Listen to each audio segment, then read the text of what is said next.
કે અયોધ્યાના મંદિરને તોડો અને મસ્જિદ બનાવો. અને જે ભાગલા થયા ત્યાંથી હિન્દુઓની લાશો ભરાઈને અહીંયા આવતી હતી. અને બીજું એક સૂત્ર હતું કે હિન્દુ રક્તના ટીપે ટીપે મંદિર બનશે ઈંટે ઈંટે. કે જે 2.77 એકરની જે જગ્યા હતી, જે વિવાદિત જગ્યા હતી, કે જ્યાં વિવાદિત ઢાંચો જે બનેલો હતો, બરાબર, એનો જે મતલબ જે ગર્ભગૃહ કહેવાય, ત્યાં રામ ભગવાનની મૂર્તિ મુકાઈ ગઈ. જે આપણે સાંભળે છે કે રામ ભગવાનની મૂર્તિ પ્રગટ થઈ. અડવાણીજીએ સોમનાથથી અયોધ્યાની રથયાત્રાની જાહેરાત કરી. એ યાત્રાના મુખ્ય સંયોજક હતા નરેન્દ્રભાઈ મોદી. और मंदिर वहीं बनाएंगे. હવે આખા દેશમાંથી લોકોને બોલાઈ રહ્યા છે. તો મુલાયમ સિંઘે એવું કીધું કે પંછી ભી પેર નહીં માર શકતા. હવે છતાં અયોધ્યામાં 30 ઓક્ટોબરના આગલા દિવસનું દ્રશ્ય એવું હતું કે કોઈ અયોધ્યામાં પ્રવેશી શકે નહીં. કાર સેવકોને પકડી પકડીને એમાં બસમાં ચડાવ્યા, પણ ડ્રાઇવિંગ સીટ પર કોઈ નહોતું.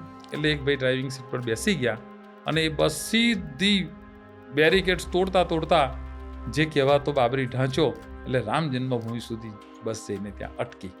અને એ જ બધા લોકો બાબરી ઢાંચા પર ચડી ગયા, એના પર ભગવો ધ્વજ ફરકાવ્યો. અને આ આખી ઘટના આખી દુનિયાએ જોઈ.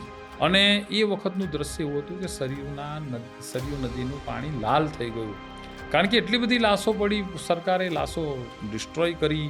કાર સેવક આખી દુનિયાભરમાંથી આવ્યા. એટલે ફાયરિંગ જ થયું હતું કે ફાયરિંગ થયું હતું. પોલીસે એ વખતના વિડીયો તમે જુઓ તો 30 ઓક્ટોબર 90ના કે 6 ડિસેમ્બર 92 જે રામ ભક્તો અયોધ્યામાં હતા એમનો ગુસ્સો પ્રગટ થયો અને એમણે ઢાંચો ધ્વસ્ત કરી નાખ્યો.